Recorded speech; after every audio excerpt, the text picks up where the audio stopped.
దోసలు వేసేద్దామా? ముందుగా ఒక గిన్నెలోకి ఒక కప్పు మినపప్పు వేసుకోండి. వేరే గిన్నెలోకి అదే కప్పుతోటి 2 కప్పుల రేషన్ రైస్ అండి. ఇదే రైస్‌లోకి 2 స్పూన్ల శనగపప్పు, 2 స్పూన్ల మినపప్పు వేసుకోండి. పప్పు, రైసు కూడా నిలవున్నాకి కెమికల్స్ ఎక్కువ కలుపుతా ఉంటారు కదండీ!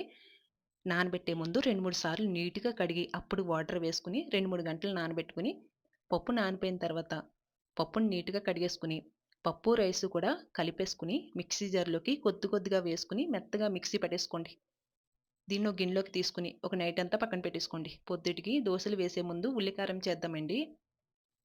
మిక్సీ జార్‌లోకి 2 ఉల్లిపాయలు కట్ చేసుకొని వేసుకోండి. 4, 5 వెల్లుల్లి రెబ్బలు, తగినంత సాల్టు, ఒక స్పూన్ కారం, కొద్దిగా చింతపండు వేసుకొని మెత్తగా మిక్సీ పట్టేసుకొని పక్కన పెట్టేసుకోండి.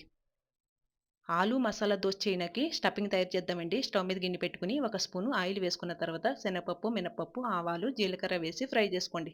ఒక ఉల్లిపాయని, 2 పచ్చిమిర్చిని కూడా కట్ చేసుకొని వేసుకోండి. దీంట్లోకి కొద్దిగా కరివేపాకు వేసుకొని ఫ్రై చేసుకున్నాక ఉడికించుకున్న బంగాళదుంపల్ని మెత్తగా మెదిపేసుకుని ఆ పేస్ట్‌ని కూడా వేసుకుని దీన్ని కూడా బాగా కలిపేసుకోండి. దీంట్లోకి తగినంత సాల్టు, కొద్దిగా కారం, పావు స్పూన్ గరం మసాలా వేసుకొని ఇంకొకసారి బాగా కలిపి స్టవ్ ఆఫ్ చేసే ముందు కొత్తిమీర వేసేసుకొని ఇంకొకసారి కలిపేసుకొని పక్కన పెట్టేసుకోండి. ఇప్పుడు దోసల పిండి తీసుకొని దీంట్లోకి ఒక స్పూన్ పంచదార వేయండి. ఇలా వేయడం వల్ల దోసలు కలర్ బాగా వస్తాయండి. కొద్దిగా సాల్టు, తగినంత వాటర్ వేసుకొని మరీ పలుచగా కాకుండా కొంచెం గట్టిగా ఉండేలాగే పిండిని కలుపుకొని పక్కన పెట్టండి. స్టవ్ మీద పెనం పెట్టుకొని ఒక గరిటెడు పిండి వేసి ఇలా పలుచగా దోసలా వేసేయండి. ముందుగా ఉల్లికారం దోస వేద్దామండి. ఉల్లికారాన్ని ఒక స్పూన్ వేసుకొని దోస అంతా అప్లై చేసేసుకోండి. కట్ చేసుకున్న ఉల్లిపాయలు, క్యారెట్ వేసుకొని ఒక స్పూన్ నెయ్యి వేసుకొని దోస కాలిపోయిన తర్వాత తీసేసుకొని పక్కన పెట్టేసుకోండి. ఇప్పుడు ఆలు మసాలా దోస వేద్దామండి. దోస వేసే ముందు పెనం మీద కొద్దిగా నీళ్లు జిమ్మి ఒక గరిటెడు పిండి వేసుకొని ఇలా పలచగా చేసేయండి.